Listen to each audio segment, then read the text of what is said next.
Thank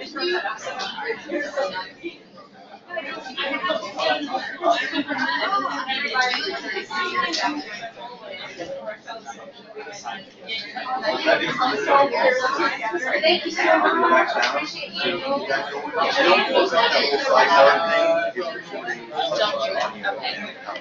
Okay. Perfect. They can hear me? Okay. I don't need a mic or anything. No. All right. Very good. Thank you so much. Appreciate it. See you in a little bit.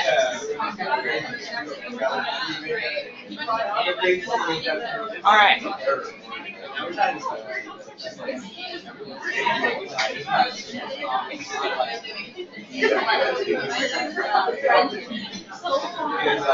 guys, clap if you can hear us. Clap if you can hear us. That was such a wimpy clap, guys. No clap.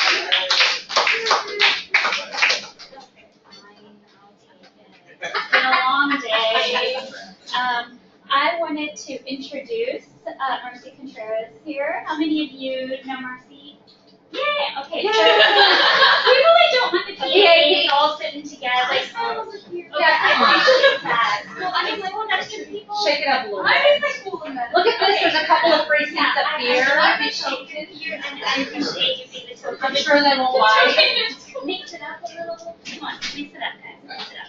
Come on. Yeah, you gotta sit here. I thought you put us here. Because we're missing one of ours. You're missing one person. Yeah.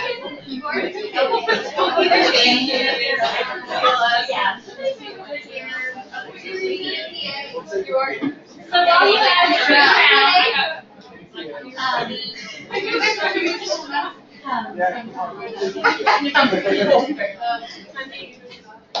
No, we're just over there. There's only 3 people right here. Right here. There's only 3 people. And they're listening. Yeah, she's there. Oh, no. Wow, no, I'm sorry. Obviously, they're heartbroken. Breaking it apart. Yeah. To go to this room. Oh man, is there? I'm gonna say no. You're gonna say what? Thank you. Okay, so while people move, so Marcy is School of Health Professions, PA, physician assistant faculty, and her expertise is in human trafficking, not doing it. I need to clarify. Anti-human. Yes, anti. That would be better. Anti. And she's going to talk about human rights. We're going to kind of tag team a little bit today. Okay.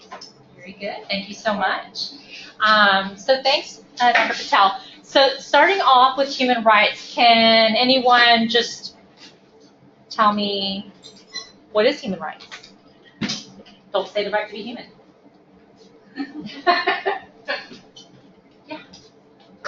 The certain, to quote the Constitution, the certain unalienable rights that are afforded each human by the merit of being a human being. Okay. So, like in the Declaration of Independence, what does it say? Those inalienable rights Life, are. liberty, and pursuit of happiness. Yeah. Okay. Very good. So I hand it over here. Freedom of religion. I don't know why. Freedom of religion. Okay, that's something thrown out there. What else? I don't know, it was on that video that you posted. It's like freedom of religion, race to live.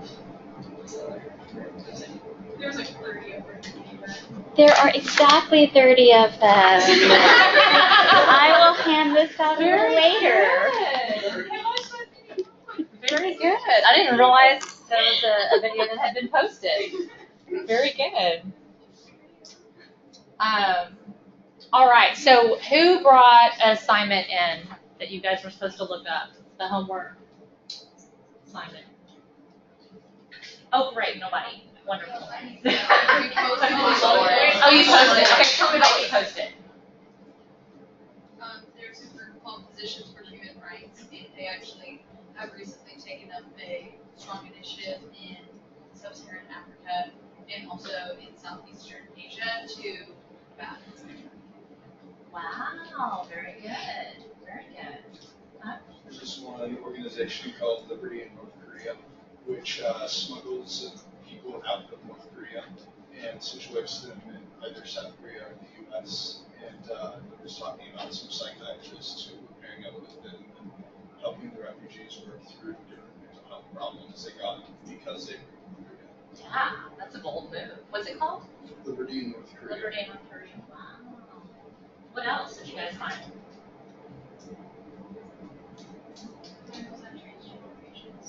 What about transgender patients?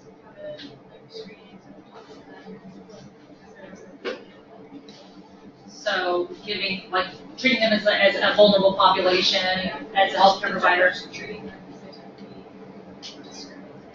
Very good, very good. All right. Okay. So here's some objectives for today. We're discussing the concepts of human rights. We're calling the history of human rights, and Dr. Patel has the declaration, the Universal Declaration of Human Rights. We're going to do a couple of fun role play scenarios, and I'm going to end with a talk on specifically human trafficking. So we kind of already talked about that. So do you think that we need human rights? Is that pretty important? Why? What would happen if we didn't recognize human rights? What's that? Rome all over again. Rome all over again? Okay. Okay. There would be a lot of ethnic cleansing, groups where there's lots of Yeah. Okay. Very good. All right. So talking about human rights. So it doesn't matter whether you're black or white, if you're rich or poor, if you're male or female. These are rights that that each human deserves because of the right to be human, right? The freedom to live. Is it thought to be universal, or is it depend on culture? Is there a culture dependent maybe, or do you think it's universal? I think the majority of them are probably universal, but I think individual countries may, different cultures may view something as an inalienable human right, but other cultures may not necessarily view that as that's strong. So when is it okay to kill a person? Well, I feel like that's one of those ones that's pretty culturally understood. Yeah. Well, I think the UN is claiming that they're universal. The human rights that they enumerate are universal. That's what the UN is claiming. But I think it's pretty clear also that not everybody accepts that claim of universality. So I think there's definitely some disagreement and argument there over what constitutes a human right. Yeah. Certainly controversial. What things do you have to add, Dr. Patel? So I think that part of what you guys are getting at is the inherent tension of having this concept that within the definition of the concept is the idea of universality, but it has a very Western-centric tradition. So there are scholars that will look back at the literature, historic texts, they'll look back at the Bible and the Quran and a lot of religious texts, and even though it might not say the word human rights, there are scholars that have been able to pick out themes in all of those texts that kind of have the basic understanding of humanity, which is there's a certain way we ought to treat each other, and there's certain things we shouldn't do to each other. The interpretation of that might change depending on the culture, but there are philosophical underpinnings in pretty much every major religion and civilization. So even though this is a concept that's kind of like a post-World War II idea, it's been present in its infancy in many different cultures, civilizations, and religious texts throughout the years. Yeah, and it's an interesting thought that, Declaration of Independence has this, these inalienable rights, life, liberty, pursuit of happiness. But wait a second, if everybody has that, all men are created equal, it says that right there in the Declaration of Independence, when that was written, then how come just in the last 50 years, this is kind of more eye-opening as far as history's concerned, really when, I guess, the United Nations Declaration was written after the Holocaust. So it's only been in the last few decades that this has really been something that we are, scrutinizing. So, which is, I think is kind of an interesting thought to that. So, all right, is it time for that activity? Almost. I'm going to let you take this one. Yeah, the only thing I wanted to add, there are different concepts that are related to human rights. So there's the idea that everybody should be treated with equality, with dignity, with respect. There's also this idea that, human rights is intimately related to things that we need. So, right to have a television, that seems kind of weird, right? There is no human right to have a television. That may be something you want, but it's not a basic human need. So think of it kind of in those terms that even in the first session where we're talking about Fernando and the things that he needs in order to realize his potential, a lot of these rights are the foundation for creating that kind of world. And if you look around, no country is going to be, you're not going to be able to check off that every single person has these rights in every single country. There's certainly rights that are not guaranteed in this country that are in others and vice versa. But over the years, this concept has really been used to mobilize movements, like civil rights movement, women's right to vote movement. They kind of galvanized based on the concept of elevating the human rights discourse. And in that way, it's very aspirational. So it's seldom that you have this right, you can check it off and go about your day. Many of these rights require citizens, government, to constantly be working to ensure them. So when you read some of these and they look kind of crazy, just remember that these are things that are aspirational in nature, and every single thing on this list has been linked to ways in which it's been violated. So these human rights may sometimes seem a little arbitrary, but this list is in direct, I think, a consequence of ways in which they have been violated throughout the world.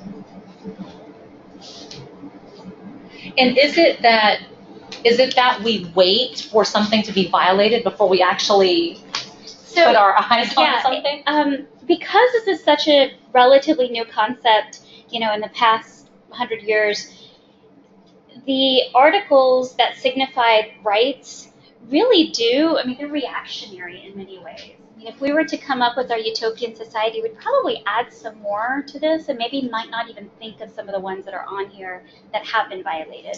So in the human rights history, it has been very reactionary, which is why the rights kind of look the way that they do.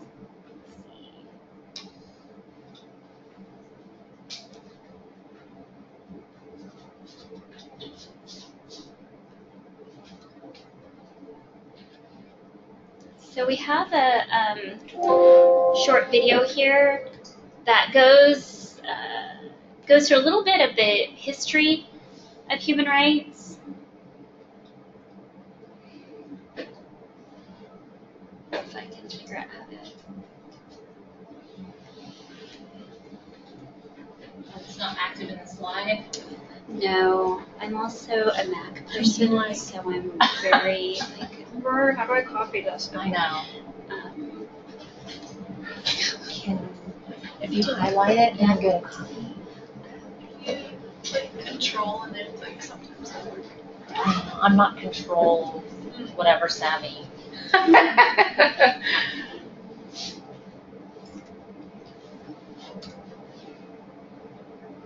Okay. Yay. Let's make sure the speakers are on. Here we go. Human rights is, gee, that's a good question. Human rights. Wow. Well, that's what it is. I don't even know how to give that a definition. I would probably have to do a little bit of homework or something. Any right, I think just as a normal, human, any. The rights that humans have. Oh, this is a very long debate. It's a mindset. Tú le puedes preguntar a 20 personas y te van a dar 20 diferentes opiniones. Okay, I'm big history.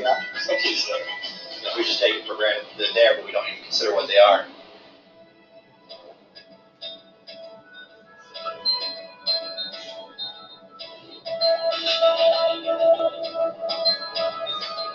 Human rights are the rights you have simply because you're human. It's how you instinctively expect and deserve to be treated as a person, like the right to live freely, to speak your mind, and to be treated as an equal. There are many kinds of rights. Most apply to a certain group. But human rights are the only ones that apply to absolutely everyone, everywhere. That means kids, old people, poor people, basketball players, garbage men, rappers, teachers, Africans, Indians, Albanians, Christians, Muslims, Kabbalists, atheists, your mom, your dad, your next door neighbor, and you all have the exact same human rights. In other words, they're universal. But the question remains, what are they? Name the human rights? What the human rights are? The right to live, Equality between all peoples. Right to religion, the right to... is there supposed to be a list somewhere I should be aware of? According to the United Nations, there are a total of 30 human rights, which are usually lumped together and called simply human rights. They're all listed out in the Universal Declaration of Human Rights, which is the world's most widely accepted document on the subject. But it was a long time in coming. At first, there were no human rights. If you were in with the right crowd, you were safe. If you weren't, you weren't. But then a guy named Cyrus the Great decided to change all that. After conquering Babylon, he did something completely revolutionary. He announced that all slaves were free to go. He also said people had the freedom to choose their religion, no matter what crowd they were a part of. They documented his words on a clay tablet known as the Cyrus Cylinder. And just like that, human rights were born. The idea spread quickly to Greece, to India, and eventually to Rome. They noticed that people naturally followed certain laws, even if they weren't told to. They called this natural law, but it kept getting trampled on by those in power. Not until 1,000 years later in England did they finally get a king to agree that no one can overrule the rights of people, not even a king. People's rights were finally recognized, and they were now safe from those in power. Kind of. It still took a bunch of British rebels declaring their independence before the king got the point that all men are created equal. Which isn't to say he liked the idea, but he couldn't stop them, and America was born. The French immediately followed with their own revolution for their own rights. Their list was even longer, and they insisted that these rights weren't just made up. They were natural. The Roman concept of natural law had become natural rights. Unfortunately, not everyone was so thrilled. In France, a general named Napoleon decided to overthrow the new French democracy and crown himself emperor of the world. He almost succeeded. But the countries of Europe joined forces and defeated him. Human rights was again a hot topic. They drew up international agreements, broadly granting many rights across Europe. But only across Europe. The rest of the world somehow still didn't qualify. Instead, they got invaded, conquered, and consumed by Europe's massive empires. But then a young lawyer from India decided enough was enough. His name was Mahatma Gandhi, and in the face of violence, he insisted that all people of Earth had rights, not just in Europe. Eventually, even Europeans started to agree. But it wasn't going to be that easy. 2 world wars erupted. Hitler exterminated half the Jewish population of Earth in horrifying Nazi death camps. And all told, 90 million people died. Never had human rights been so terrifyingly close to extinction. And never had the world been more desperate for change. So the countries of Earth banded together and formed the United Nations.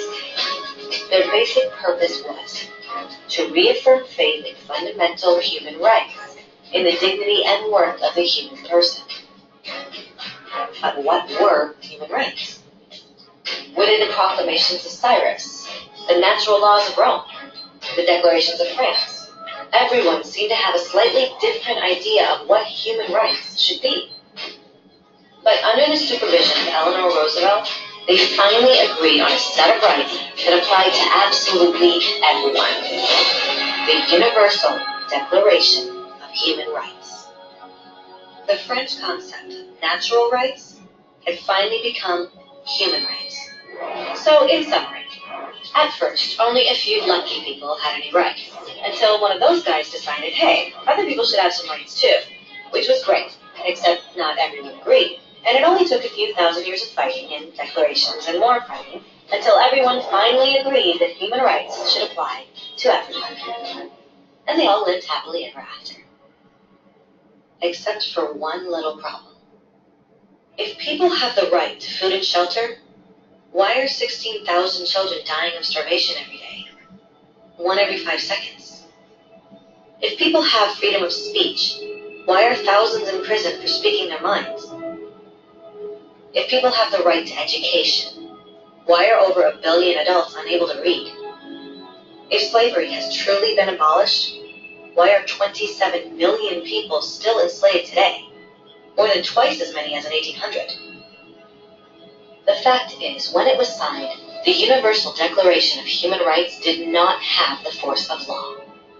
It was optional. And despite many more documents, conventions, treaties, and laws, it's still a little more than words on a page. So the question is, who will make those words a reality? I have a dream today. When Dr. King marched for racial equality, he was marching for rights that had been guaranteed by the United Nations for almost 2 decades. But still, he marched. When Nelson Mandela stood up for social justice in the 1990s, his country had already agreed to abolish such discrimination for almost 40 years. But still, he fought. Those who fight today against torture, poverty, and discrimination are not giants or superheroes. They're people. Kids, mothers, fathers, teachers, free-thinking individuals who refuse to be silent, who realize that human rights are not a history lesson. They're not words on a page. They're not speeches or commercials or PR campaigns.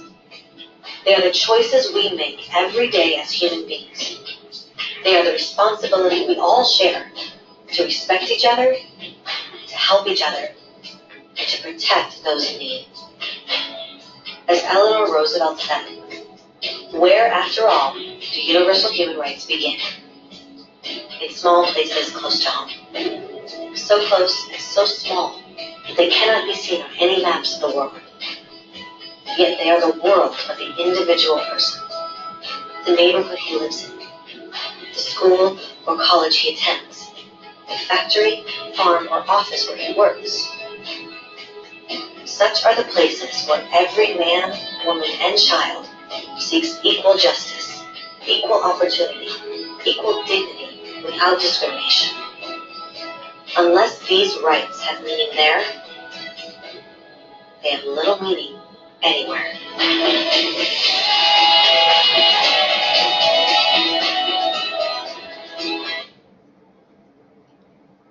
So any thoughts on that? Questions that come up? Anybody? I have a question, so for Dr. Patel. So how do we wrap our mind around or justify if every human has the right to freedom, how do we justify imprisoning people for other crimes they've committed? I think that that's a part of the social contract that we have with our countries, with our nations, that there are certain conditions under which some of the rights can be suspended. So I think in terms of imprisonment, as long as there's due process, as long as there's not Starvation, torture. right, that there are humane conditions, that's part and parcel of the legal justice system. But if there is inhumane treatment, if there's arbitrary arrest, that's when it actually kind of switches into the territory of rights violations.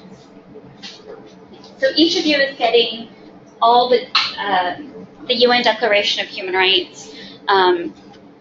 What are your initial thoughts on that video?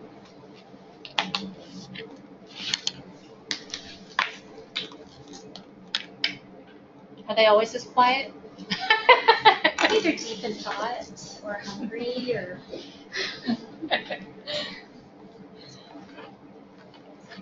mean, I might be really cynical, but it came across as a little bit propagandistic.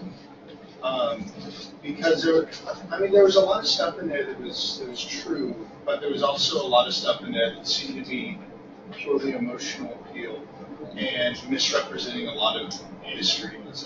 So, like, for example, whenever it started talking about Napoleon, all of a sudden the tone changed and it said that he didn't care about human rights. I mean, he left a lot of the same rights for the citizens of France. I mean, they just had to live under an emperor instead of a parliament, you know? That definitely got to me too, whenever they were like, oh, and this is the countries of Europe came together to defend you. No, they didn't come together to defend human rights. They came together because Napoleon was taking over. Yeah. Like, I mean, there's a lot of economic benefit. yeah, Napoleon took over because of the reign of terror. Yeah. Oh, yeah. Because the French were killing their own people in the streets. Oh, yeah. And Yeah, there actually, definitely wasn't a revisionist history. that was part of the reason why the French idea of rights failed, because it got linked in with the French Revolution and just how bloody it was. And many people feel that the concept of rights would have propagated and had a life after if it hadn't actually been linked to the French Revolution. So, what did you guys think about so there's a little bit of like appeal, kind of like marketing appeal, basically, to people's emotions.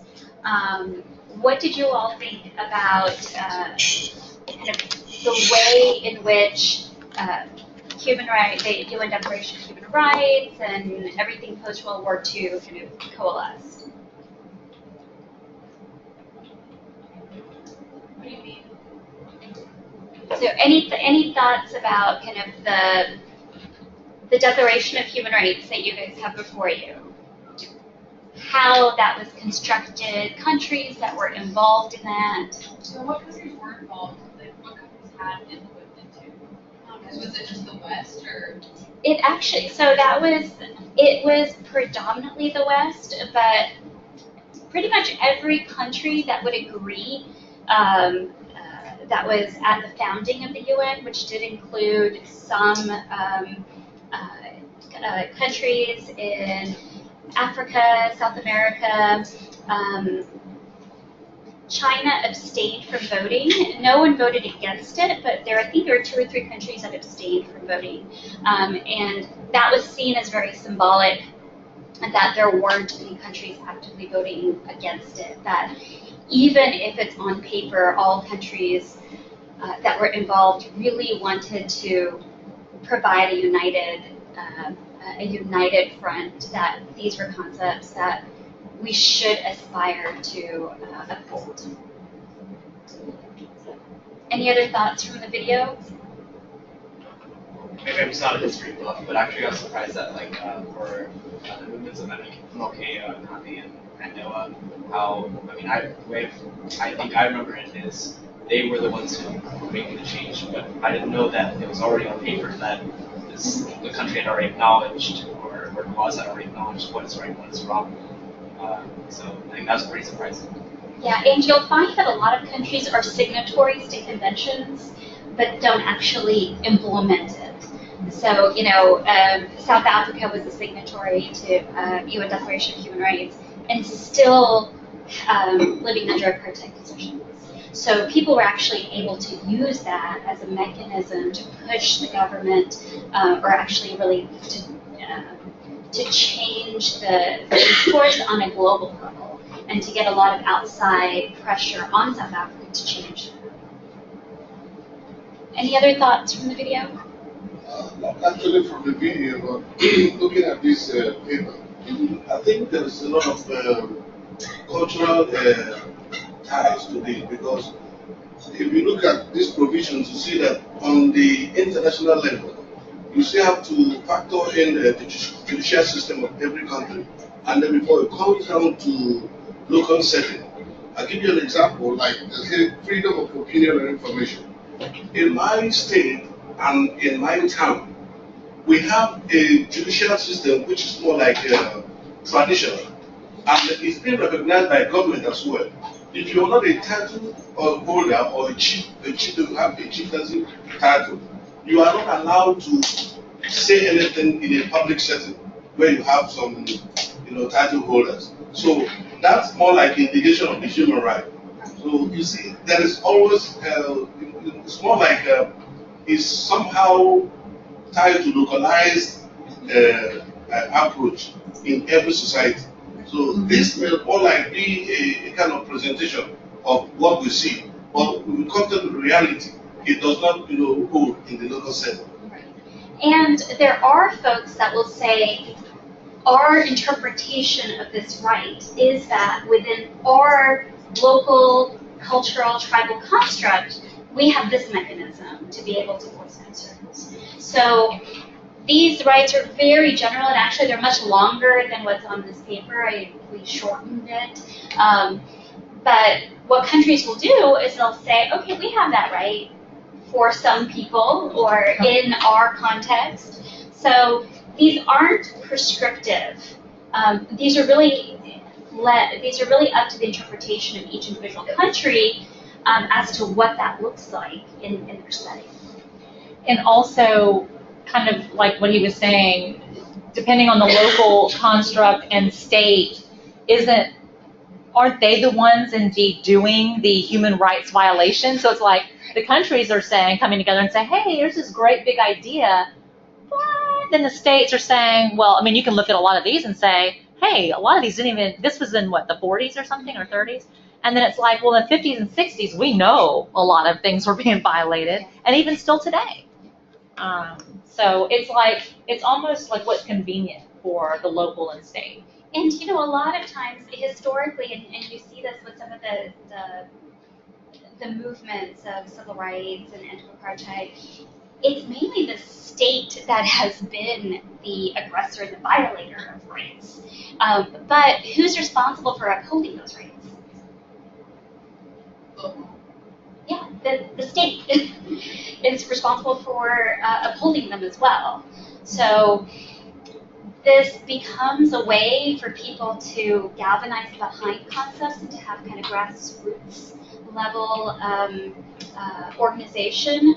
But if it's the state that's violating the rights, but they're also responsible for protecting you, then there's definitely a mismatch. I mean, the UN, for all of its kind of glory and failures, is not a policing body. There's no implementation mechanism to any of this. And UN Declaration of Human Rights, even if a country signs on to them, it doesn't mean that they're held accountable. There are particular treaties and conventions that are more specific, that once you sign on to them, there is mechanisms of accountability, but there's no bite to that. That's like, you getting pulled over for going 80 in a 55, and the cop's like, you gotta stop doing that. There's no mechanism of really being able to hold many of these countries accountable. And so the big feat of UN Declaration of Human Rights is just getting everybody around the table to agree that these were the things that we would all collectively agree would and should be rights. And again, this is very early on. You know, the next iteration might look very different. There may be more implementation, but this is kind of just what we have right now. I don't know if this is too much of a rabbit trail, but Article 15 is particularly interesting to me. The right to nationality and the freedom to change it. Because like, right now in the U.S., we've got Richard Spencer, the alt-right, that whole grouping of people who are convinced that the best path forward for America is to adopt white nationalism and have a white ethno state based on ethnic boundaries. Which, I mean, I think most of us would agree is fairly reprehensible. Yet, that's kind of a right that they're enumerated to, according to this document. And it's also a right that we continue to support. So, look, for example, at the Kurds in northern Iraq. I mean, most people in the West are fairly supportive of Kurdish nationalism. I mean, maybe people see pragmatic concerns, but for the most part, people agree that the Kurds should have their own state because they're an ethnic group, and so we seem to have a very big double standard that we look at the Kurds and say, yeah, you get your own state, and then we look at Richard Spencer and say, no, that's terrible. You know? Yeah.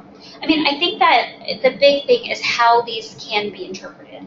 And part of how that got in there was exactly like those kinds of groups that have been divided along ethnic lines, and half of the population ends up in one country, half of them ends up in another country, and they're stateless. You know, also Palestinians and kind of the right to statehood is a part of this as well. So there shouldn't be anybody that doesn't belong to any place. So I think that what you're getting at is really trying to figure out, well, what does that mean on the ground? What does that mean in terms of like laws and who has legal standing and who can create their own country or not? Very good. Alrighty. Are we ready for the Yeah, box? I'll pass them out.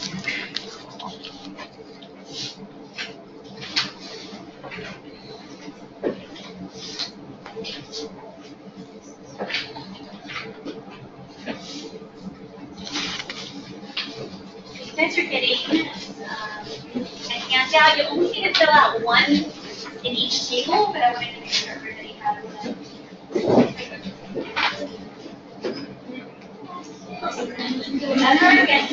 Whichever table gets the most,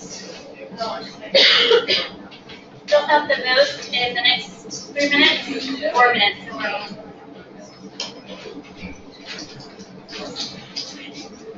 We'll get it back again, because I forgot to bring a prize.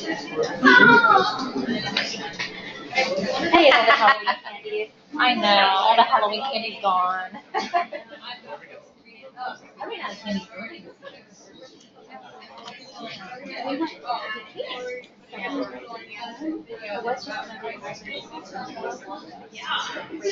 Oh no, this is so raining. I was happy to turn the light off and shut the door.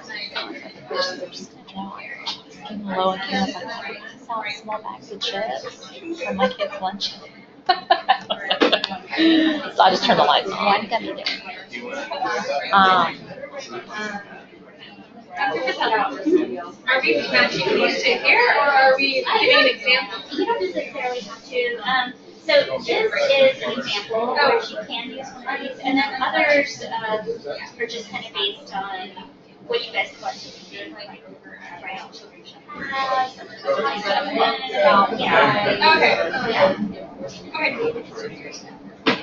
Okay, so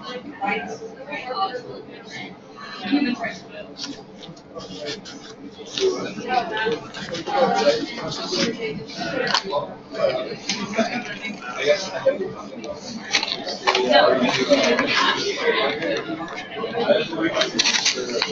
I kind of like this Article 24, right to rest and leisure.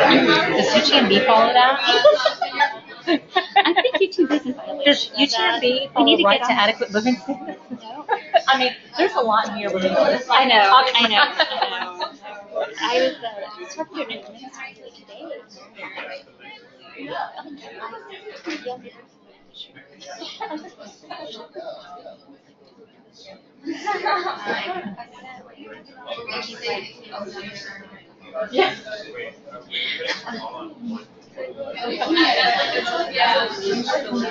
Documents that promote human rights.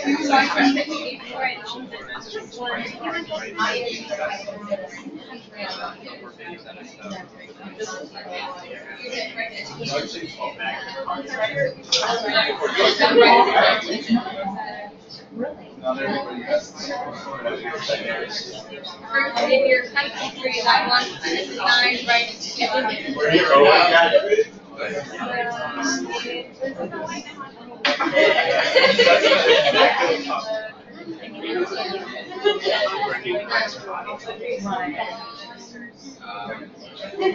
country where people are denied rights and human rights for this right. I think my overseas. Yeah.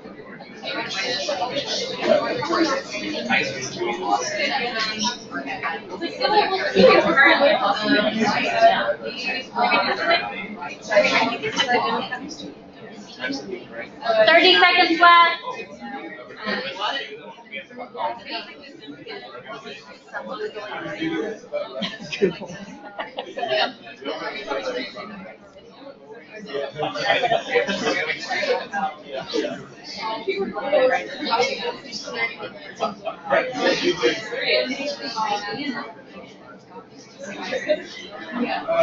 Okay.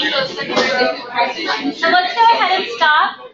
Each group count up how many boxes your group was able to answer.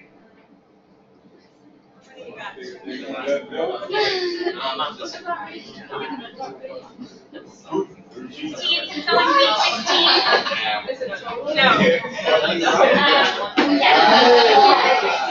Sure. Well, no.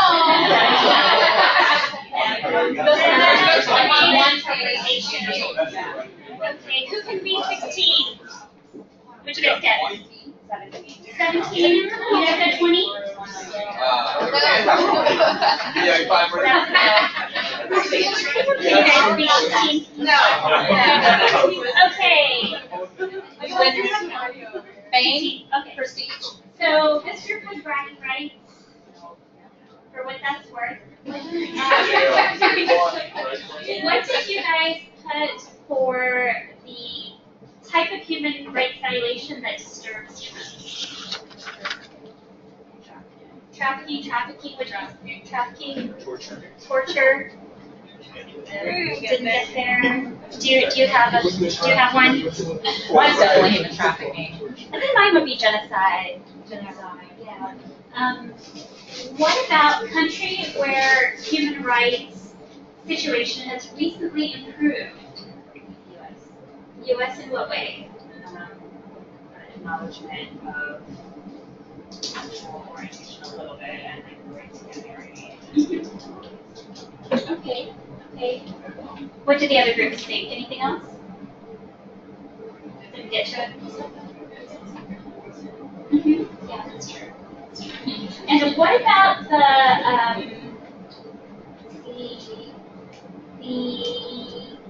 the human right being achieved around the world? Did anyone get to that one? We like actually looked at it. Like, What's that? really like safety. Safety in what way? I mean, it's not. Yeah. I'm like not thinking about primary education. That's kind of like part of what I'm thinking about now. So it's like education worldwide education. Education worldwide is a right that's being achieved. I feel like there's not a single right there. I was going to say, it's a trick. It is a trick. There's not one. That's what we got. That's what we got. It's in the process of getting to that. Yeah, I don't know about that. What about the civil political right?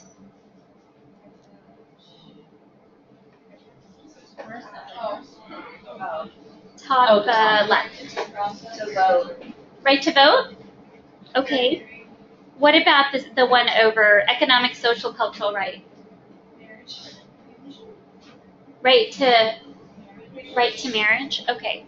So one of the distinctions that I wanted to make for you guys, when you're reading through the literature and even when you're kind of consuming political news, is there seems to be a little bit of a natural difference between civil political rights. So these are your right to vote, right to not get tortured, right not to be falsely imprisoned, and then economic, social, cultural rights, which are sometimes seen as positive rights because it means that the state has to provide something. So civil political rights are basically the state has to refrain itself from infringing on your rights. Economic, social, cultural, the state has to actually provide something in terms of education or healthcare or something. We've had Social Security. Social Security. So yeah, Social Security would be an economic right. So you can see right away that countries that are low-income countries might not be able to provide some of the things on the right that require the state to provide certain services. Typically, what's thought of as civil political rights are the ones that are kind of Western-centric. Economic, cultural, and social rights are ones that are a little bit more ingrained in like communist socialist countries, but in reality, there's a ton of overlap. And social democracies in Europe have elements of both of these. But you can see how a low-income country might not be able to fully provide education or fully provide healthcare depending on the resources that they have. But again, this is part of the progressive real aspiration of wanting to provide it when they have the resources to. What is right all children should have? Is that Netflix or Wi-Fi? I was just thinking what my kids might say. Education, Healthcare, safety. Okay. All right. Little Fernando is back. He's growing up.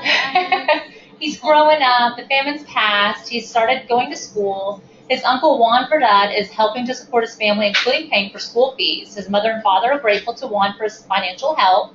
Juan is the editor of Children Texaco's largest newspaper, The Important Times. He's interested in the impact of domestic and foreign investment on the well-being of children Texicans. Okay, so Juan discovers that the wealthy foreign and children Texican investors are running a drug cartel through the province of Texaco. That's Fernando's home. Texicans are being threatened to get off the land and in some cases tortured or murdered. Juan publishes a story in his newspaper of the atrocities. He hinted that the investors and government might be responsible. The day after publication, Juan and two of his assistant editors have disappeared. The government has denied knowledge of his whereabouts. Juan's family and friends decide to go looking for him. Okay, so now you're going to get character sheets, and you are going to pick a character, each one of you, and you're going to personify your character, okay? And so you're going to have to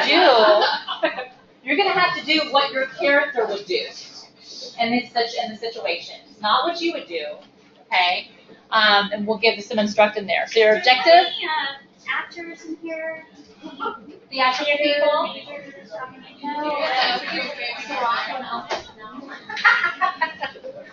You have to pick your character and then become one with your character. Okay. You can choose any character on there. And each person can choose a different one.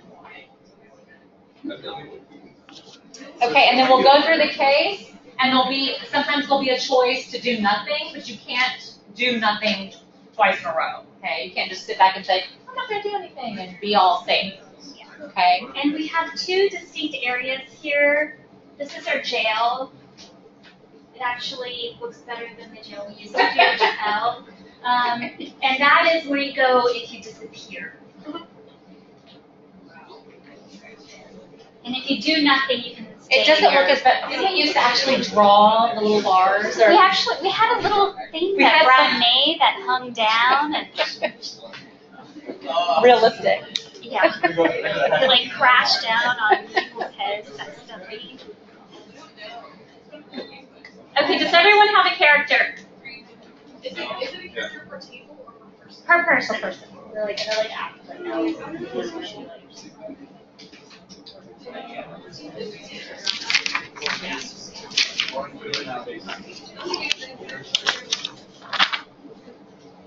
Okay, you guys Everyone ready? good? Okay, we're gonna go ahead and start. Keep your character in mind here. Okay, are y'all ready? So Verdad's family and friends decide to go look for him. First, they go to his office at the important times. There, they learn from Verdad's coworkers that he kept a special file containing revealing documents about the children's Mexican massacres. Upon opening the files, you discover the papers are gone. Dun, dun, dun, dun. Okay, so what should you do next? Based on your character, what would your character do? A, B, or C? So A, write a letter to the children's Mexican government pleading for information about Juan. B, write a news story or letter to the editor or give an interview to a news agency accusing the government of causing the disappearance. Or C, do nothing and keep quiet. So what would your character do? Oh, the previous line?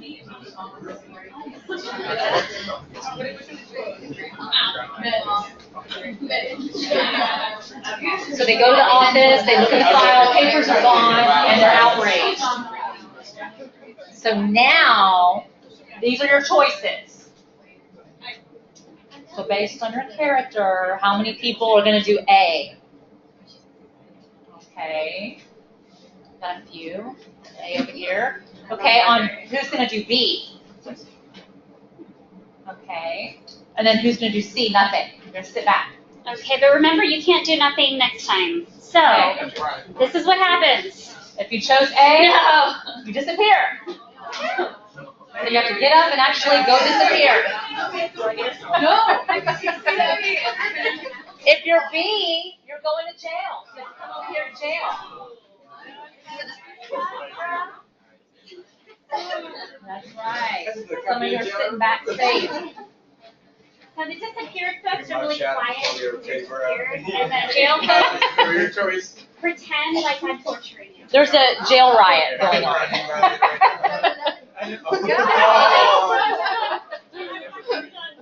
All right. Yeah. Okay. So now only the folks that remain seated can do this one. Because you're still disappeared and you're still in jail. Okay, Verdad's family and friends, they decide to visit the director of public information. Our jail is like having a ruckus over there. They ask him if he knows anything about Verdad, but he only repeats the government's official position that they have no knowledge of his disappearance. Okay, now what are you going to do? Remember, you can't do nothing. A, lead a demonstration in front of the director of public information's office. Or B, ask your mayor for help. Can't go home and do nothing because you're already doing nothing. So make a decision on A or B. You will take as many risks as necessary. Okay, so who is doing A? All right, we got a couple. Who's doing B? The rest of you, okay. Okay. You picked A, you're disappeared. B, you're picked up, beaten, and interrogated. Does that mean you're in jail, really? Yes. Or you're just beaten? Yes, you're Okay. in jail. B, you're in jail. Did we get out of And then jail? half of the people in jail get arbitrarily released. Half the people that were already there. Not waiting. You're not going to wait to figure it out and go to like escaping. You're going to just run. We're escaping the jail. Wait, you can't escape? Okay, escape. All right, here we go. Everyone who remains gets together at an underground meeting. At the meeting, they voice their fears about Verdad's well-being. They resolve to find him. The government's assault against the children Texican people has stepped up. The meeting group contacts Amnesty International to put pressure on the government to release Ferdad. Okay, so now what do? A, write a story letter to the editor, provide information to a news agency denouncing the government. B, organize a boycott of multinational corporations thought to be involved in the drug trade. Or C, go home and do nothing. And they're disappeared folks or just still disappeared. They can't do anything. Okay, y'all can't do anything, you're disappeared still. And they're in jail. So you guys have to make a decision, A, B, or C. All right. Who knows? Maybe. Okay, who's choosing A? A couple of you. Okay, who's choosing B? C. If you got out of jail, you might be able to choose C. Okay. All right. If you pick A, going to jail. Back to jail you go. Come back. Disappear, and then your guys are found. Yes, disappear, come back. The new disappeared, old disappeared are found.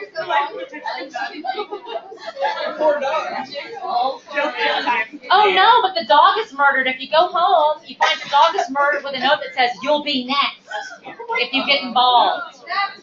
There were no animals were harmed during the making of this set, okay? Okay, so now Amnesty International letters pour into the office of the children Texican president. Ferdad's friends and family are encouraged by the international pressure, but the government still denies any knowledge or responsibility of his disappearance. There he is. He's released! And everyone can go back to their chair. Everyone found and released from jail. All right. So, the main thing to keep in mind is that these things are really happening, right? In the world, things like this are happening every day in this world. So that's something definitely to keep in mind.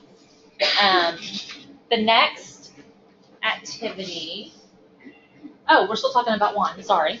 Yeah, it keeps going. I forgot it's so fun. Okay, so one is stripped of his post as editor of the Important Times. Government takes over the newspaper. He is barred from working in journalism again, unemployed and emotionally scarred from his ordeal. Juan slips into depression and becomes reclusive. He is no longer able to support Fernando and his family. Fernando has to drop out of school for the year. Drug cartels have started operating in children Texico. Fernando's mother nearly escapes a violent crime on her way home. Gangs have been frequenting Fernando's house, attempting to recruit him and threaten him when he says no. Fernando's parents are concerned about his safety. This is like real. I'm getting upset. They spend all of their savings to pay a smuggler to take him and his sister to Arizona for a better life. Okay, now we have another little role play. So Do you have a sheet on this? No. Okay. Sorry, I'm having foot problems, so I'm going to be like one quasi barefoot. So we have how many? 1, 2, 3, 4, 5. Okay. Each table is going to be a particular group. So you guys are going to be Fernando. You're going to be the border guard. You guys back there are going to be the resident living on the U.S. border and U.S. politicians, drug cartel. And the question for each group is going to be, how does the situation make you feel from the perspective of your role, your character? No. And what are the important human rights issues involved from the perspective of your role? So we'll give you guys about 5 minutes. And there's no mother? Is that the deal? There's no mother? Yeah, I don't think there's time for mother.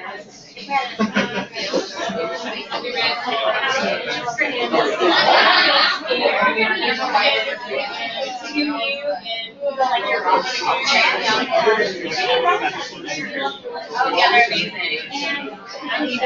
Are you serious?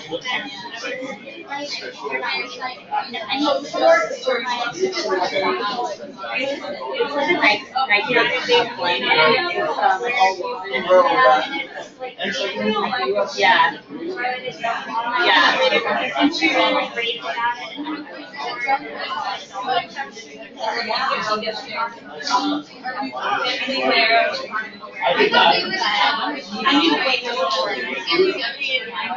I've had some like I use my foot to do like the length of the shoe, or I can just bend anymore.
We were like briefly like this.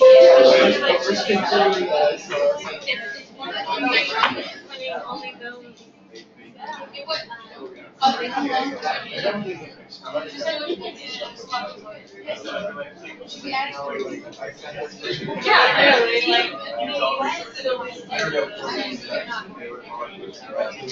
they catch them?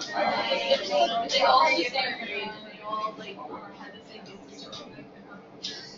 well, that was they consulted the same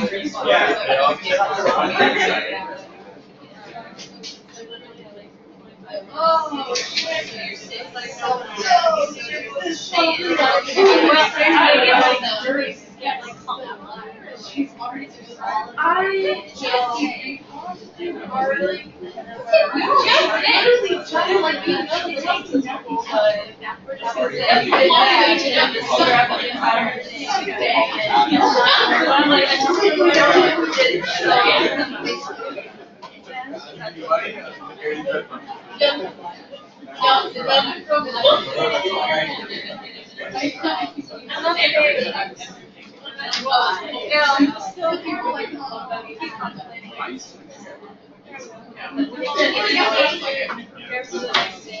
no,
Our summer is it's given to aircraft, and it's pretty much preceptorship, which means like training.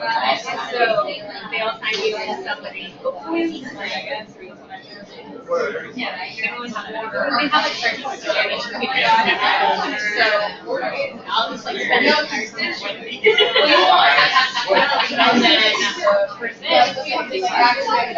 yeah, you need like all the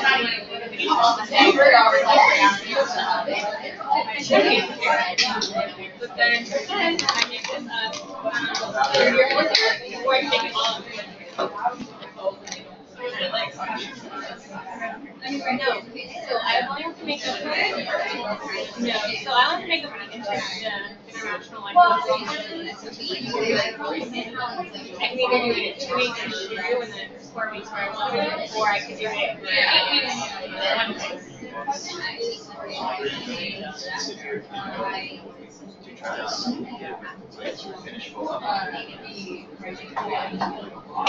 They're not anyone graduate, like civil health and PhD, but they just graduated.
So like we figure out how this is our last two semesters. And then yeah, they like where we usually go, but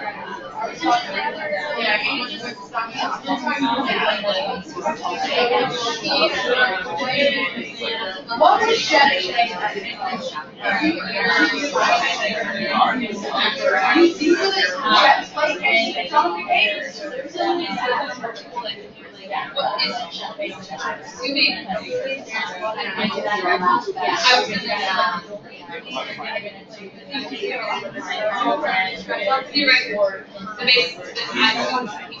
Oh, it's I know this was. I got the cake right away. So yeah, basically, so there's like and then crash later. Well, they don't have like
Okay, guys.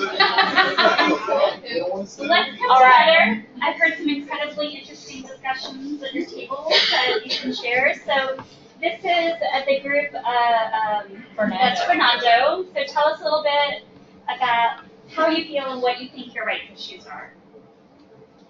So we decided that we're feeling pretty scared and terrified. We're upset that we are being separated from our family. We're worried how we're going to make the journey. He's worried about like taking care of his little sister. He's worried about getting separated, and he's worried about the fact that they may not end up in Arizona and they may get sold to something else. What else did we ever talked about some depression going on too, just because of the separation? A lot of uncertainty about the future because if you end up in Arizona, you don't know anybody there, and then take care of it. Staying there versus coming back to us. Yeah, and what is he supposed to do once he gets Yeah. there, right? What are the human rights issues from Fernando's perspective? So personal security during the journey and once he is in Arizona, whether he's going to be in a safe environment. Adequate living standard, the right to education. He's already gone without a year of school now, so who knows if he'll ever go back.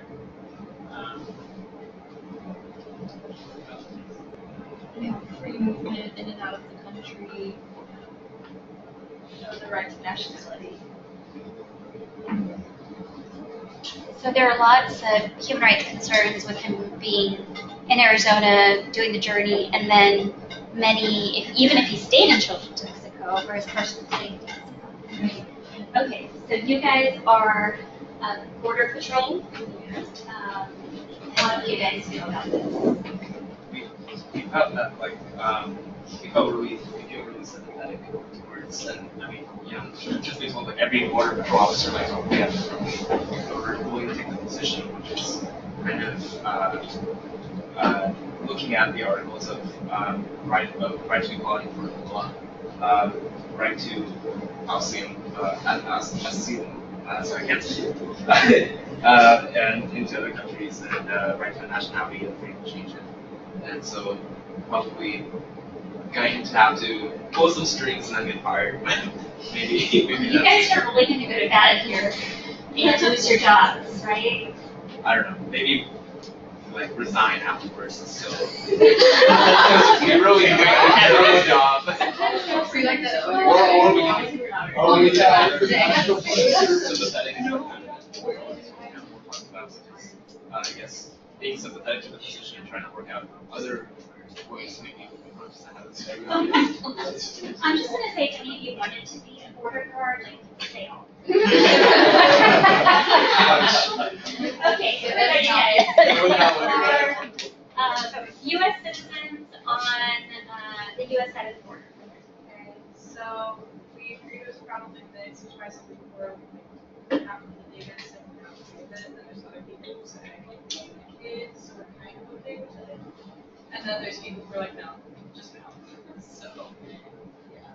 For them, they're gonna probably argue. So as people are moving across the border, they might squat on their property, which would be a right to property. They have their own, as a resident, you have your own freedom of opinion and information, so that's their opinion and you have to like it. And then they're probably gonna be upset because, so someone's coming across, they're going to take a job that could potentially be for them, and then they're not paying taxes, which would then be an infringement of their Social Security. They might participate in elections when they're not a citizen, so that would be going against your right to participate in government for elections because your government's not being under control. So we're assuming that they're going to be committing voter fraud. Yeah. Okay. There's something else in the box. I'm going for it.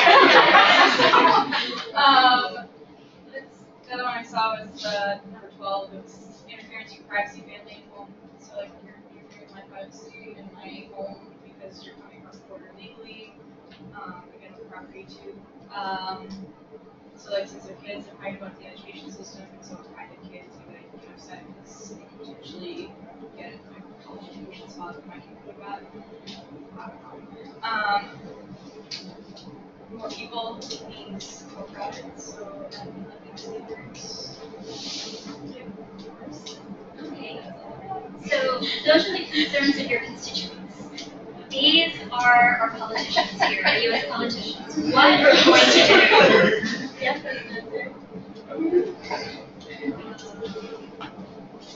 Well, It looks pretty chill. I really want to be with Hey Adams, okay? I'm taking a hot tip right now. You can't see it, but I'm just talking about stuff. So, hearing the concerns of our constituents, I think we would probably decide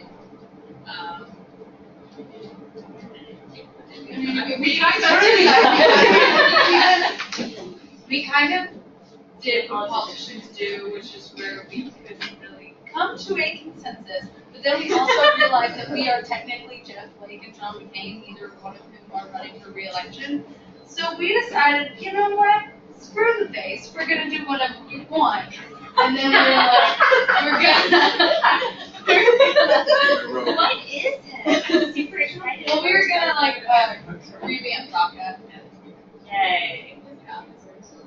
And that was that. Maybe throw up after border security and like give It's okay, we don't have fire. The DACA wouldn't apply to an unwanted sister if it wasn't just coming across. So what would you do with that?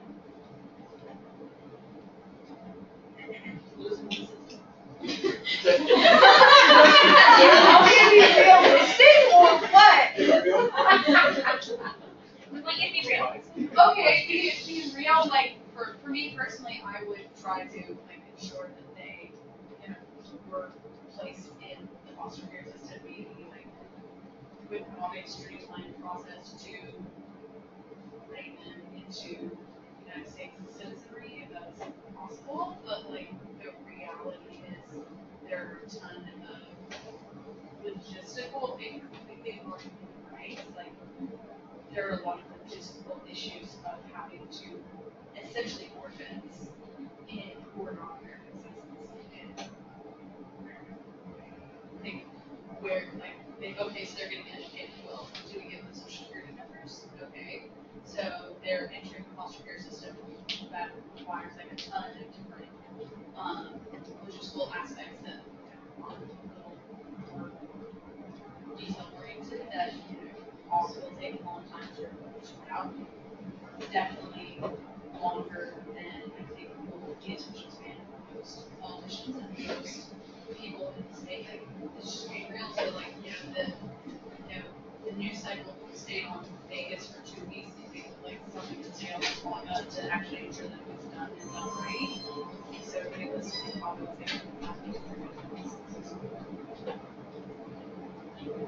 Trevor, tell us. Tell us your plan. Sorry. So Fernando, here's the deal. Life is really about power. They will try to convince you otherwise. They'll try to throw around these ideas of human rights. They'll try to tell you that there's these certain important things that you can't have taken away from you if you're a human, but it's all bullshit. If you go to the United States of America, you will be an undocumented worker. They will give you no respect whatsoever. You will only be able to work as an agricultural worker for the rest of your life with little to no opportunity for advancement. If you do decide to get plugged into the system somehow, they will deport you. They haven't been able to agree for it for the past century. Chances are they probably aren't going to agree on it in your lifetime either. So your options are A, go to the US, be treated like shit. B, stay here, don't join us, be treated like shit by those other gangsters across the way. Or C, join us, you will be respected. Join us, you will not be tortured because they won't dare to touch you.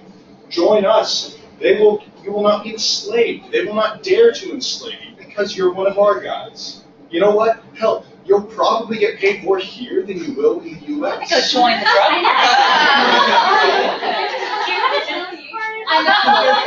I feel like you might get a retaliation side of torture. But he's an awesome drug lord. So here's the deal. I'll be honest. Are you providing protection for our families? I'll be honest. There's one downside. This is a dangerous line of work. Yes, I will acknowledge that. That is absolutely true. But would you rather have a fair fight that you get a chance to fight, or would you have a stacked fight that you're not going to win whatsoever? All it comes down to is how strong you are. That's what it is, Fernando. Wow. I like it. Okay. Stacked fight, but aren't you also stacking the fight? Do what? Yeah. It's all about control. That's what it is. It's all about control. If you were born on the right side of the border, I mean, you'd have a lot more power. So if we're born on the wrong side of the border, we have a a lot less valor. So might as well mix the game, make it a little bit more in your favor by accepting our offer. This is actually two different cartels, like, fighting right now. I like that. That's really good. Wait, So- yeah, so we are also technically a cartel. Yeah. In conclusion, United States government. Okay, so what happened to Fernando? him and his sister got deported back to Children's Mexico and reunited with their parents. So, I was wondering, like, how would it be possible for him to get refugee status? How would that happen? so in order to get refugee status, he would have to apply for asylum. And I don't know about the logistics of kids applying for that, but you have to show, like, really without a benefit of the doubt that you are under threat in your home country and have documentation, witnesses, and, the asylum process is very long and gets started even before you come into the country. So, if he was older and savvy, maybe, but no. But he gets reunited with his parents because we need him to live throughout the entire year of GHICC. So he is with he's back.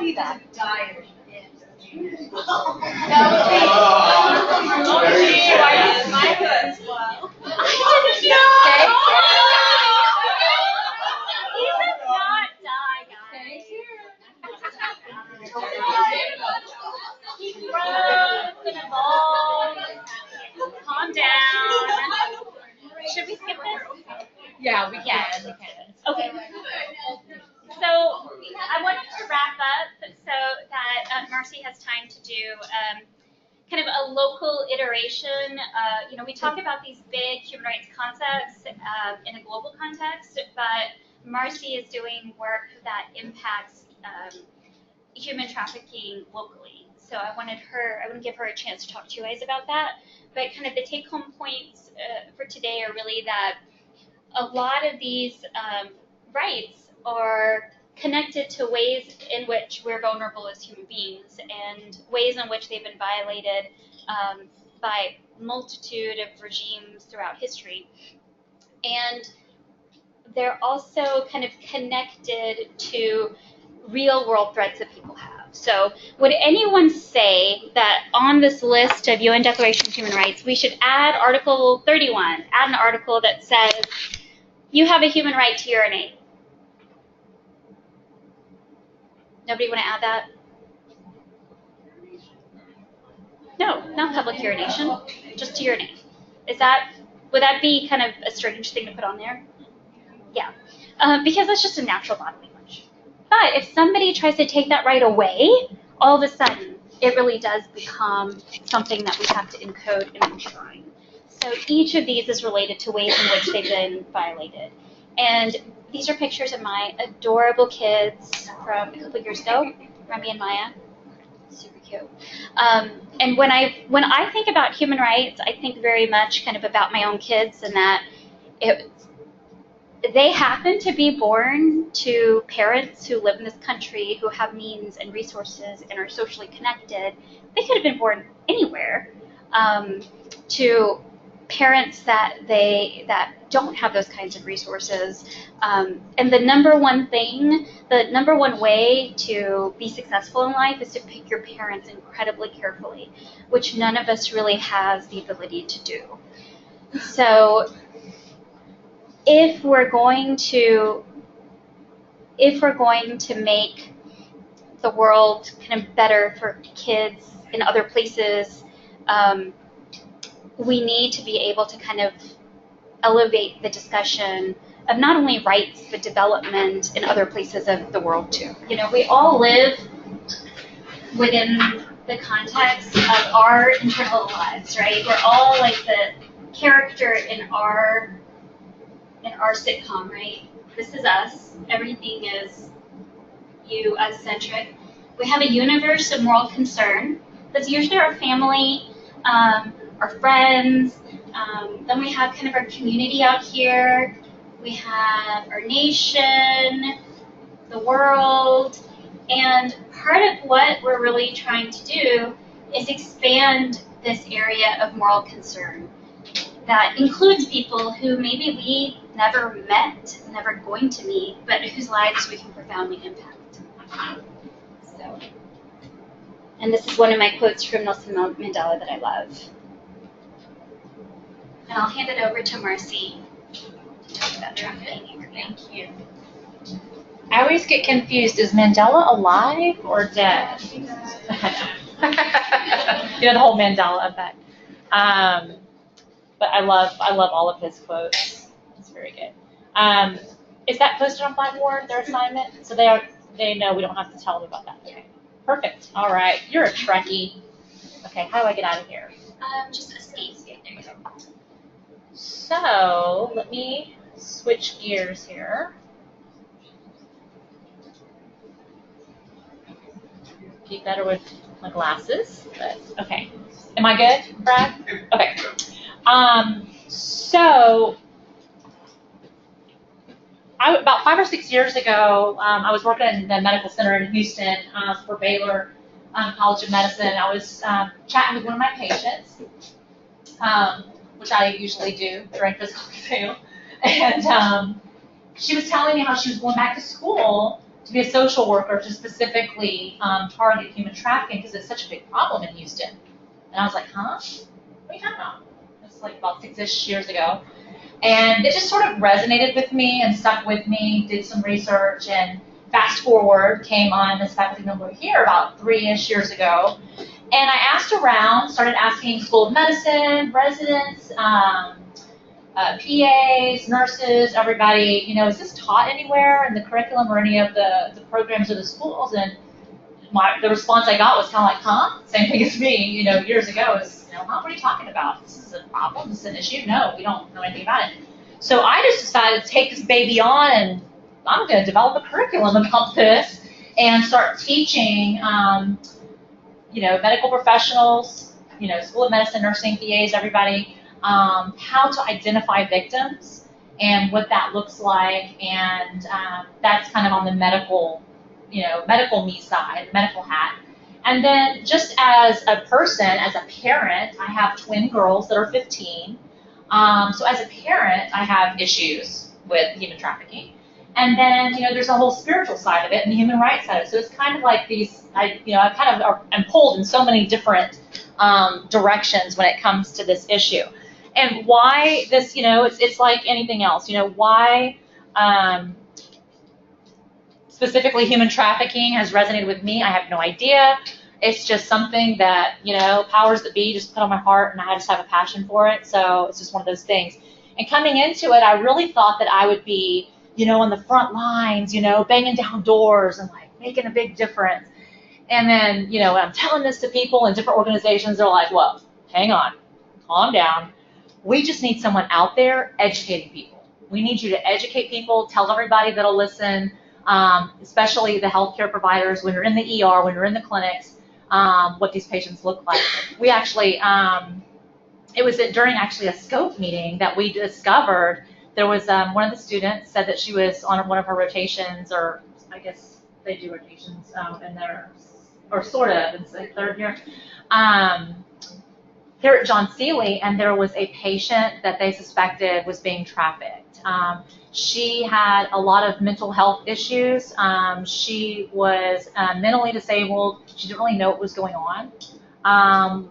She was sort of dumped at the hospital and had really no contact information. A gentleman had called and said that he wanted to come pick her up, and they said, you're going to have to actually come in, sign some paperwork, talk to us, and wouldn't do it. And so basically they suspected that she was a person that was being trafficked, and that was just right here in Galveston.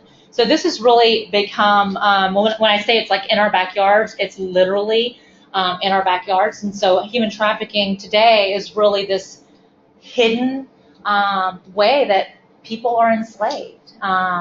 We drive by, you know, to think that we drive by in our cars and you see these, I mean, ladies or maybe even gentlemen, I don't want to discriminate here, maybe you like pedicures too, and manis and petties, but when you're going by these salons and, you know, you kind of know if it's the right salon for you, you know, some of these weird little shady, you know, it's like, I don't think that's the right salon for me type of thing. And you know this in your head because it looks weird. It's got this little blinkety blink, sign. Why is it open at 11 p.m. at night? This is weird. So that's not really for you. And why doesn't it bother us much more than it is because you keep driving your car? I mean, I think that opening our eyes to that, like, something's not right about that. That's definitely an issue. And say, if it's right there in your neighborhood, and these places are literally here in Galveston. I live in League City. They're in League City, Friendswood. And that's what we call commercial front brothels. Does anyone know the answer to this question? What age most victims start to become trafficked? Not if you're a PA, because you know my spiel. So a non-PA may answer? 8? You want to go with 8? What is it, PAs? The average age most victims are trafficked is 13. There is, data on this for sure, but just before I had like the real data, I'd lie awake at night and think about these things I tend to do. And I thought, why 13? That, why would this be? And I just decided this on my own. Age 12 is when you can legally be home alone. No more daycare. You can walk home from school, and be home alone. So age 12 to 15, then 16 you can drive. So 12 to 15 is this lost window of age groups in which you're walking home from school, you're looking something to do after school, you can't drive, none of your friends can drive, mom and dad aren't home yet, or maybe they don't even have, maybe mom and dad aren't even around much, or they're working 2 or 3 jobs, you don't know what their life is like. And when people think of human trafficking, they think, oh, well, that's like, a Russian mail order bride, or that's in Thailand, or they don't think it's right here in America. And it really is. Actually, most of the girls that are trafficked are American citizens right here. They're not, certainly it does happen where there are folks that are smuggled over, especially in Texas from Mexico. But most of them are just right here in America, right here, United States citizens. One neat thing that really stands out, of course, this is, a multi-billion-dollar industry, and it's thought that human trafficking will one day surpass drugs and arms dealing, which is very disturbing because that's also a multi-billion-dollar industry. But one thing that really stands out to me is that 42% of the recruiters are women. Okay, so any ideas about that? Why women? That seems more trusting. Maybe they grew up in the life and now they're turned to being a recruiter. Yeah, absolutely. And interestingly enough, one of the organizations that I work with, one of their spiels and one of their education pieces is that, which I think is very disturbing, is that they have found a number of recruiters, high school cheerleaders. Oh, right there at Friendswood High School, they found one. Clear Springs High School, where one of my kids goes to school. Scary. Yeah, my daughter came home from school and she said, Mom, they broke up a prostitution ring at school. Oh, joy. They're right here in Clear Creek, ISD. And, then I told her, and of course, they're sick. They're like, oh, Mom, but I'm telling them all my spiel. And I said, well, they're not really prostitutes. They get sucked into this life. And now with social media, it's even more scary. You can be talking and they can easily, wrap you in. But how that all starts there in the high schools, and it's interesting because this trafficker still allows them to go to school. It's not like they're chained to a wall. It's like, no, keep going to school and, find some more girls for daddy, quote unquote. And what do they get in return? Well, they get Louis Vuittons. And they get to go shopping. And they get all these things. Oh, and they've even been told that, he loves me. And no one's ever told me that they love me before. They don't have, access to things. Maybe their parents, like I said, aren't really around, and there's not a lot of discipline and that type of thing too. So it's definitely getting more into the schools, and teachers are starting to recognize too some of these things. Also, flight attendants, there's a lot of different education pieces and occupations. So recruitment, transportation, transfer, harboring, and receipt of persons through by means of threat, force, coercion. And that can be mental. It doesn't always have to be a physical empowerment. So that's something to think about too. There's a lot of different types of trafficking. The street-based is what people think of like, as prostitution, but usually, there are traffickers right around the corner watching them, listening. There might be a cell phone on them or some type of device that allowing them to listen in on what's being said when they approach a John, so to speak, or they get approached. Usually, and it depends on, a lot of people say, oh, well, if the girl's 13 or 15, I don't see these girls out on the street. A lot of the girls in the United States, they are runaways. It's not like a snatch and grab type of thing. It's usually like a grooming effect, and usually these girls that run away from home, let's say, they're going to be approached within 24 hours. So it's not like they're on the streets for days or weeks at a time. It's like, no, you're going to get picked up pretty quickly. And they will be promised to have a good life. Come, I'll take care of you, and that type. Or you need a hot meal, come, I'll take care of you, that type of thing. And usually those folks, the younger ones are in the hotel motel based, the commercial front brothels. Those are the, I guess, quote unquote, prettier girls that they keep kind of locked away for some time, and that's going to be a period of where they're, in a sense, sort of brainwashing them, and then they can allow them to easily go out and be more street-based. So usually the street-based folks have been in the life for a while, and they're a little bit older, but they're still being threatened nonetheless.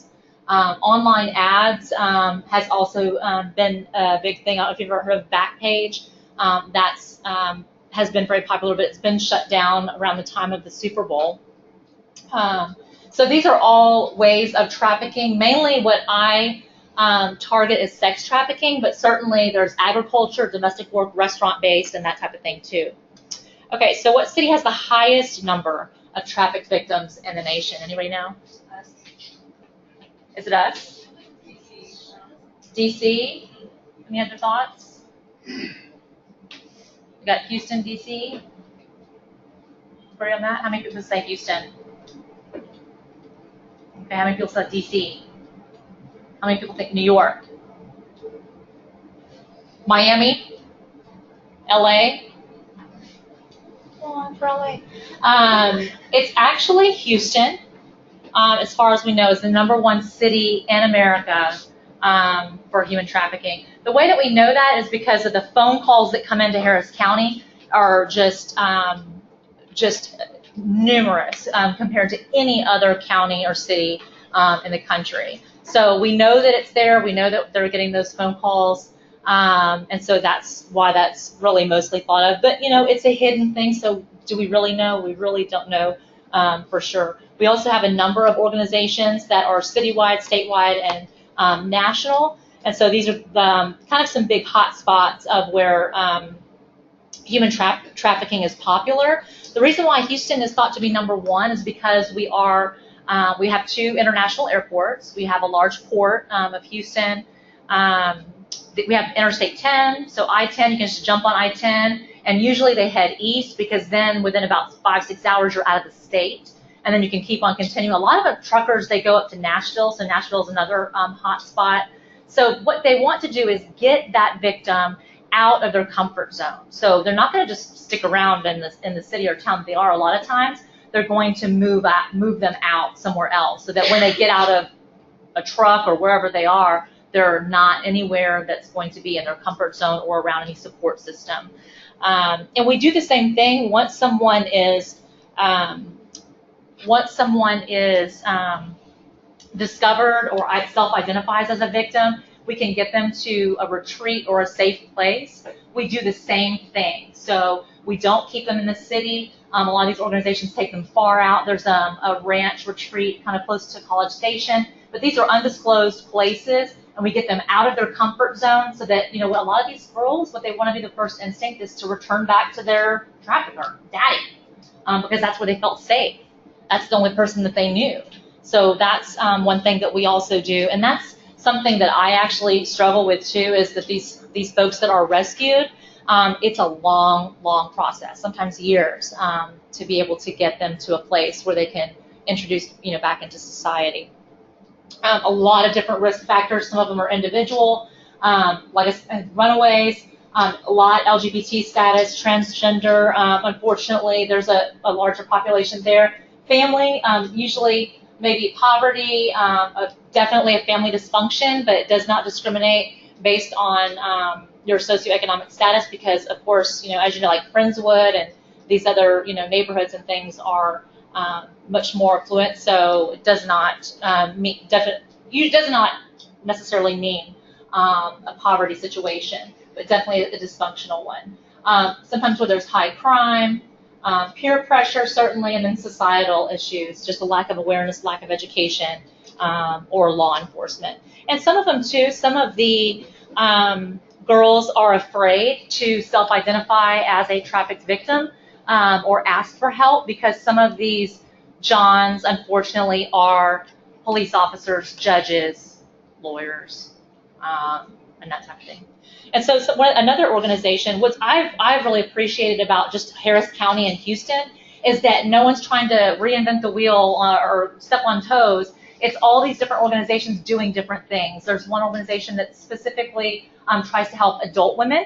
Some help children. Some are helping more, giving more resources. Some educating the community.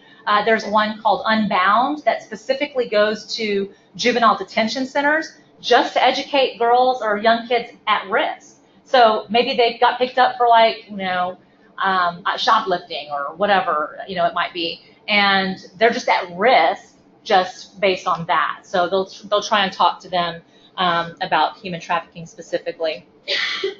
The sad thing is that, with drugs and firearms, you only can sell drugs one time, firearms one time. But the human body, you can sell it over and over and over. So it's kind of a disturbing thought. A lot of these girls are sold minimum 30 times a day. And they have certain quotas that they have to meet. So if they ask for anything small, just, it could be anything of necessity, like maybe a bar of soap, maybe a toothbrush. Oh, well, go get a couple of Johns and then I'll give you a toothbrush. Menstrual cycle, even getting a tampon, anything. You want anything, it's going to cost you. Any little necessity of life. Super Bowl is one big draw. Does anyone have an idea why? A lot of people from out of state. Yeah, a lot of people from out of state. It's also thought of kind of as women as entertainment. So, you draw even big conventions that are in town or conferences. That will be another reason to have kind of these women available, which is kind of a disturbing thought. Recently, when we had the Super Bowl here, I think I read that there was about 350 arrests or something like specifically to human trafficking, regarding human trafficking. So that was pretty unprecedented and huge to have that. A couple of the students have been impassioned about this, human trafficking, and they started an organization last year called SWAT, Students Working Against Trafficking. And the students, they did a fundraiser raising lipsticks. So it sounds kind of weird, but during the Super Bowl, what they did was I think they raised about 200, a little over 200 lipsticks. And what they do is they give them to this organization. I think specifically they gave it to Elijah Rising. And then what they do is they put with that little barcode where you have that little number, whatever scan barcode with all those little tiny numbers. They put a barcode over that, and instead of having just random tiny numbers, it's actually a 1-800 number. So they give out these lipsticks to the girls, and then they don't get in trouble. Because if you try to give a business card or some kind of hotline help card or something, they're going to get in trouble if that's found on their person. So giving them a lipstick are kind of bettering, their look and that type of thing. And the traffickers don't really mind too much about that. That's actually an idea that we got from you. Yay. We had a couple of patients in clinic that were victims of domestic violence, and they were still in their relationships. Their boyfriends and husbands would read their after visit summary and be there in the clinic with them, and so we couldn't find a way of giving them the number. Yes. So we kind of printed it and taped it onto their little makeup thing. Yes. So that they would have it. Oh my gosh, that's awesome! I love it. But you are our inspiration for doing that. Oh, I love it. I love it. we have to keep getting smarter and smarter because the traffickers, trust me, are always one step ahead. Now the drug dealers, guess what they're dealing? Antibiotics. Why are they dealing antibiotics? Keep the girls clean so they don't have to come see you and don't see you to suspect human trafficking. So now it's easy. They can just deal their antibiotics, and believe me, they're the right ones to cover, gonorrhea, chlamydia, keep their girls clean. Don't want to go see those smart healthcare providers because then we're going to get caught. Usually by the time you see anybody in the healthcare setting, they're going to be really, really sick. I was talking with Dr. Beach one day. He had a girl at one point with kidney failure. So I call them kids or girls. Sometimes they are approaching adulthood in their late teens. They're really sick. They're going to be really sick with something. This is just an example of Backpage. I didn't actually go on Backpage to get that. I made a student do that for me. I'm kind of a nerd. I was like, I don't want to go on and be, my door, knocked down. But these are actually, so I'll just put it on a student. These are actual pictures in Houston. And what happens is these places, they don't really care about location all the time because they're just going to pop up somewhere else. So they can quickly close down and then just open up down the street, no problem at all. And a lot of times they'll be family owned, so it'll be like Uncle so-and-so or whatever. I don't know, maybe they're brothers, cousins, I don't know, that own all these places, so they can quickly shut one down and open one back up down the street. It's no big deal. Elijah Rising is an organization. They actually have the one and only what they call modern day slavery museum. They took over a commercial front brothel, and they really were part of the people that broke the door down and rescued these girls. And they transformed the building into this museum. So they kind of kept some of the same environments. They have all these different, education materials and rooms that you can go in and see some of the conditions that are real life conditions. They also do which is very interesting, they do a van tour. So they will actually take you for free, any number of people, I think up to 12 or so, around the Houston area to show you and point out some of these places that harbor victims. And one thing, and this is an example of some of the conditions, this is a back room of a cantina. This is a back room of like a massage parlor. I'm not sure where that actually is. That might be some garage somewhere. So these are some of the real life conditions. These are pictures from actually Elijah Rising's museum. I don't have time for the video, but I believe it's posted on Blackboard. Anything that you can do to, put awareness out there, put education out there. And now my other thing that I struggle with is, okay, so maybe we can reduce the supply or save some of the supply, but how do we reduce the demand for that? And that's something that I personally, always, struggle with as far as that education piece, because that's really talking to young guys, kids, and really getting the word out there. And it's hard because some guys that want to help and want to be a part of some of these organizations, it's hard because the girls are scared. They don't want to be around guys. So any kind of background help that you can do as guys, we certainly always appreciate that. I saw this one interview with this lady, kind of like a little grandma lady. She was enraged about, the most recent, people that had moved up in her neighborhood. It was like one of those commercial front brothels. She was, mad about that and kind of venting to her pastor and said, I don't know what to do, about this, and why can't something be done? And the pastor said simply, what would you normally do if someone moves into your neighborhood? And she said, well, I'd bake them muffins. And he said, well, do that. Bake them muffins. And she's like, what? What are you talking about? Well, she just decided to go with it. I'm going to bake them some muffins. So she goes and she bakes them some muffins. She goes over there and takes it to them.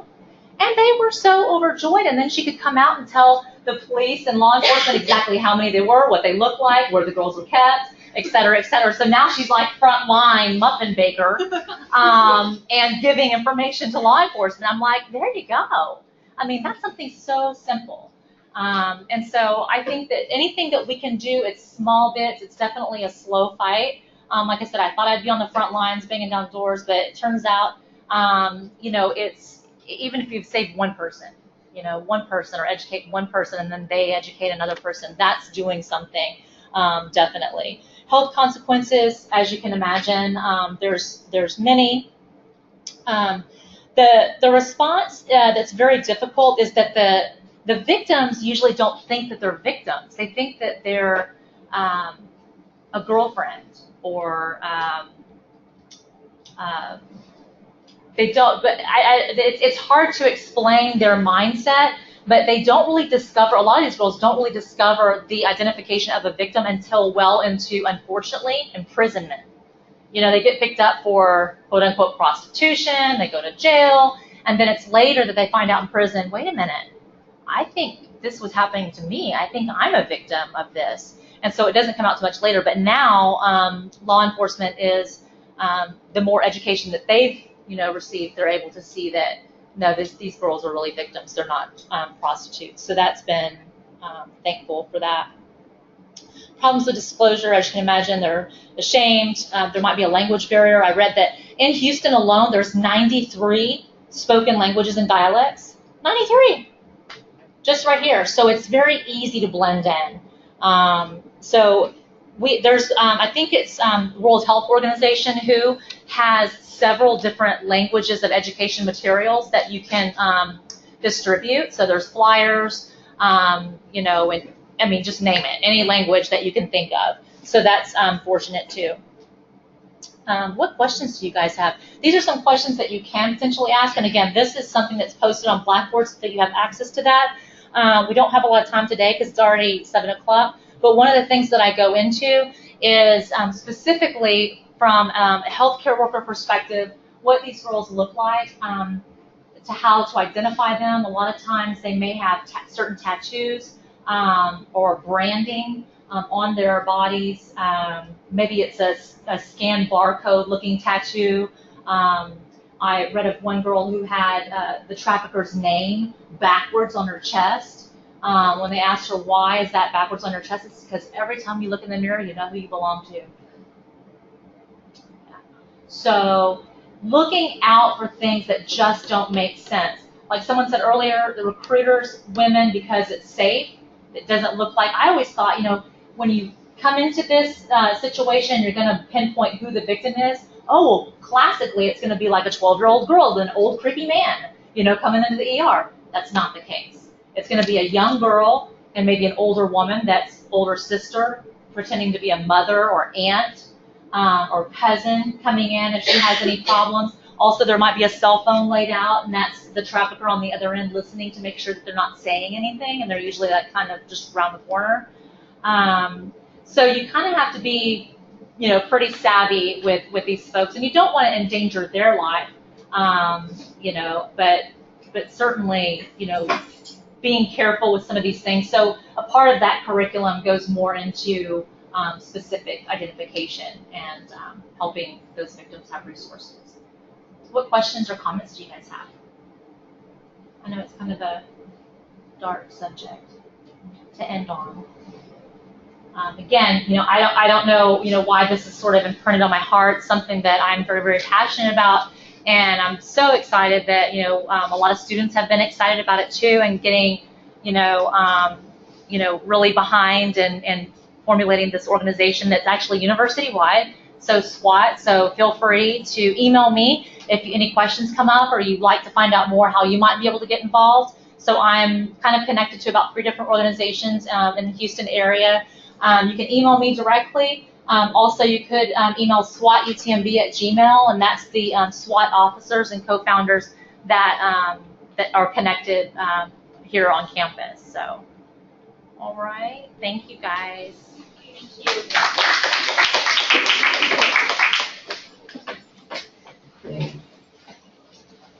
Oh, thank you. So that's why Jessica had me get her name right here backwards. That's my wife. That's right. There you go. You should definitely have a sugar tattoos. Yeah. There you go. I don't know if I have that presentation up on Blackboard. I always wait to the end of the session, session 3, to put the session PowerPoint out, but I think this one can go up right away. Yeah, okay, perfect. I will email you. Yeah, very good.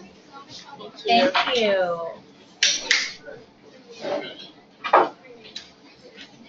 There's some ideas that we can, that people left that we can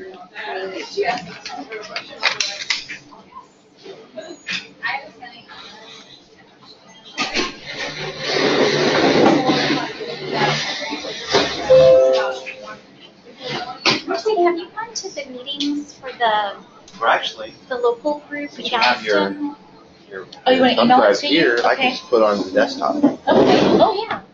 and that way it'll be there, and I can just transfer it over. Sure. And I might try to just transfer over your other PowerPoint too, and maybe it'll work if we're not trying to pull it from the thumb drive itself. Okay. So I think maybe that's part of what. Oh, what did I do? I don't know. That's it. I don't know what I'm doing. I'll get it over there. That computer's hard to navigate. It is a little bit.